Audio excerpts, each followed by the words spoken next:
এটা হলো বিশ্বের সবচেয়ে অদ্ভুত এক রাজ্য, যে রাজ্যে বিশ্বের কোনো নিয়মই মানা হয় না।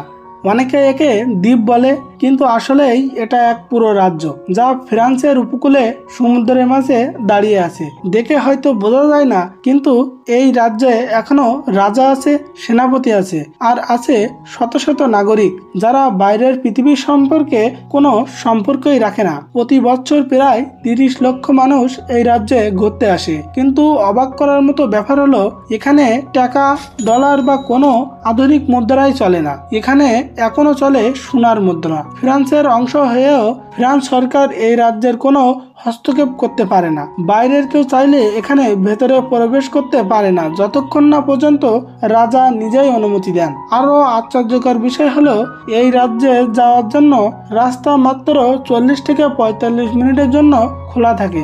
বাকি সময় চারিপাশ পুরো জলে পরিপূর্ণ হয়ে যায়। মানে সমুদ্রের জোয়ারের মধ্যে এই রাজ্যের সাথে সংযোগ বিচ্ছিন্ন হয়ে যায়, যেন প্রকৃতি নিজেই রক্ষা করছে এই রহস্যময় স্থানটিকে। শীতকালে চারিপাশে যখন বরফে ঢাকা থাকে, তখন রাজ্যটাকে দেখলে মনে হয় সমুদ্রের মাঝখানে দাঁড়িয়ে থাকা কোনো পরীর দেশ। এই রাজ্যের নাম হলো মান্ট সাইন্ট মিশেল। নাম শুনলেই রহস্য আর ইতিহাসের গন্ধ পাওয়া যায়। প্রথমে এটি ছিল একটি গির্জা, কিন্তু ফার্সি ও ইংরেজি যুদ্ধের সময় অনেক গির্জা ধ্বংস হলেও এই গির্জাটি টিকে যায়, কারণ এখানে পৌঁছানো ছিল প্রায় অসম্ভব। পরে এটাকে একটি কারাগারে রূপান্তরিত করা হয়। প্রায় 70 বছর ধরে হাজার হাজার মানুষ এখানে বন্দী ছিল। তারপরেও অজানা কারণে আবার এটি পরিণত হয় এক রাজ্যে। অনেকে বলেন কয়েকজন বন্দী বেঁচে ছিল, তারা নাকি এই রাজ্য পুনর্গঠন করে নিজেরাই রাজা হয়েছেন। সেই থেকেই তারা বাইরের পৃথিবী থেকে বিচ্ছিন্ন। বাইরের কোনো আইন, কোনো সরকার, কোনো কিছুতেই তারা মানে না। ফার্সি সরকার অনেকবার চেষ্টা করছে জানতে এত সোনার মুদ্রা কোথা থেকে আসে।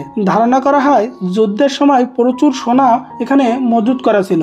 যেহেতু এটি এখন ইউনেস্কো ঘোষিত বিশ্ব ঐতিহ্য, তাই সরকার জোর করেও কিছু করতে পারে না। এখানে ভিডিও করা কঠোরভাবে নিষিদ্ধ, তবুও কিছু সাহসী পর্যটক গোপনে ভিডিও করে ফেলছে। সেই ফুটেজগুলো দেখেই বোঝা যায় ভেতরে এখনো শত শত মানুষ বাস করে। তাদের ঘর বাড়ি, রাস্তাঘাট সবকিছু নিজেরা তৈরি করছে। এমনকি পর্যটকদের জন্য আছে থাকার ব্যবস্থাও। প্রতি রাতের জন্য খরচ পড়ে প্রায় 15,000 টাকার বেশি। তবে যা সত্যিকার বিষয় হলো, শত শত বছর ধরে এই রাজ্য সমুদ্রের ঢেউ, ঝড়, প্রাকৃতিক দুর্যোগ সবকিছুর মাঝে অটল আছে, টিকে আছে তার রাজকীয় রূপে। ফার্সি সরকার তাদের নাগরিকত্ব দিতে চাইলেও তারা কখনো রাজি হয়নি রাজ্য ছাড়তে। তারা বলে, আমার রাজ্যের নাগরিক বাইরের নয়। আজও এই রাজ্যের ভেতরে এমন এক গোপন রহস্য লুকিয়ে আছে যা বাইরের পৃথিবী জানে না, আর হয়তো কখনো জানবেও না। কারণ এই রাজ্য আজও নিজ নিয়মে চলে, আর বাইরের পৃথিবী শুধু দূর থেকে তাকিয়ে দেখে